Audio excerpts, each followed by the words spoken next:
அயோத்தி ராமர் கோயில் திறப்பு விழா திங்கட்கிழமை கோலாகலமாக நடைபெற்றது.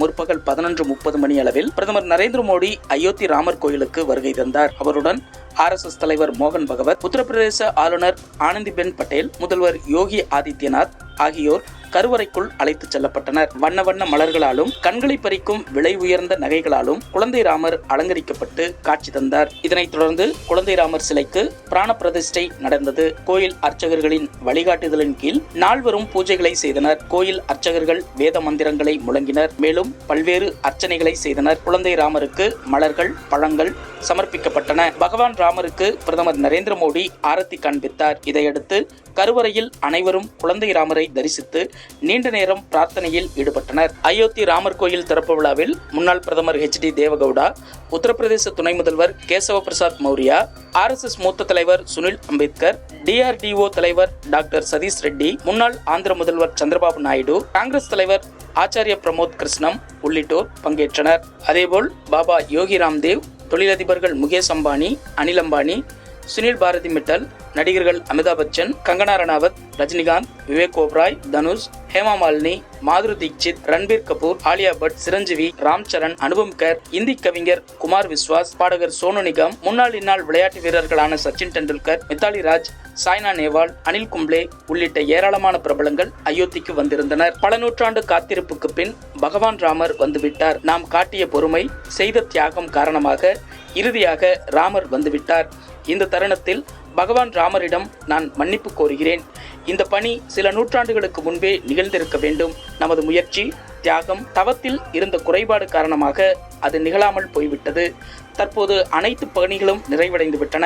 நிச்சயமாக பகவான் ராமர் நம்மை மன்னிப்பார் என நம்புகிறேன் என்று அயோத்தி ராமர் கோயிலை திறந்து வைத்த பிரதமர் நரேந்திர மோடி உருக்கமாக பேசினார். ராமர் கோயில் திறப்பு விழா நிகழ்வில் பேசிய RSS தலைவர் மோகன் பகவத், பிரதமர் நரேந்திர மோடி ஒரு தபஸ்வி என்று புகழாரம் சூட்டினார். இந்த நாளுக்காகவே இந்தியா பல ஆண்டுகளாக காத்திருந்தது. இது அற்புதமான, மறக்க முடியாத தருணம் என்று அயோத்தி ராமர் கோயில் திறப்பு விழாவில் உத்தரப்பிரதேச முதல்வர் யோகி ஆதித்யநாத் பேசினார். ஒரு வதந்தியை வாட்ஸ்அப், இதர சமூக வலைதளங்கள், தொலைக்காட்சிகள், பத்திரிகைகள் என பரவச் செய்து அதனை உண்மை போல ஆக்கும் பணியை பாஜகவில் உயர்ந்த பொறுப்பில் உள்ளவர்களே பொறுப்பின்றி செய்வது வழக்கமான ஒன்றாகிவிட்டது. இதில் தலைநகரம் டெல்லி முதல் தமிழகத்தில் உள்ள பாஜகவினர் வரை யாரும் விதிவிலக்கு கிடையாது. இவர்கள் தொடர்ந்து வதந்தி பரப்பும் வாட்ஸ்அப் யூனிவர்சிட்டிகளாகவே செயல்பட்டுக் கொண்டிருக்கிறார்கள் என்று திமுக தலைவரும் தமிழக முதல்வருமான மு க ஸ்டாலின் திமுக தொண்டர்களுக்கு எழுதியுள்ள கடிதத்தில் கூறியுள்ளார். மேலும் சென்னை மாம்பழம் கோயில் சம்பவத்தை குறிப்பிட்டுள்ள அவர், ஆளுநர் அலறுவதற்கு காரணம் அரசியலின்றி வேறென்ன இருக்க முடியும் என்று தெரிவித்துள்ளார். முன்னதாக சென்னை மேற்கு மாம்பலத்தில் உள்ள கோதண்டராமர் கோயில் பூசாரிகள் மற்றும் ஊழியர்களின் முகங்களில் கண்ணுக்கு புலப்படாத பயம் மற்றும் மிகப்பெரிய அச்ச உணர்வு இருந்தது. அக்கோயில் வளாகம் கடுமையான அடக்குமுறையின் உணர்வை வெளிப்படுத்துகிறது என்று திங்கட்கிழமை காலை அந்த கோயிலுக்கு சென்று வந்த ஆளுநர் தனது எக்ஸ் தளத்தில் பதிவிட்டிருந்தார். இதனை தமிழக அரசு மறுத்துவிட்டது.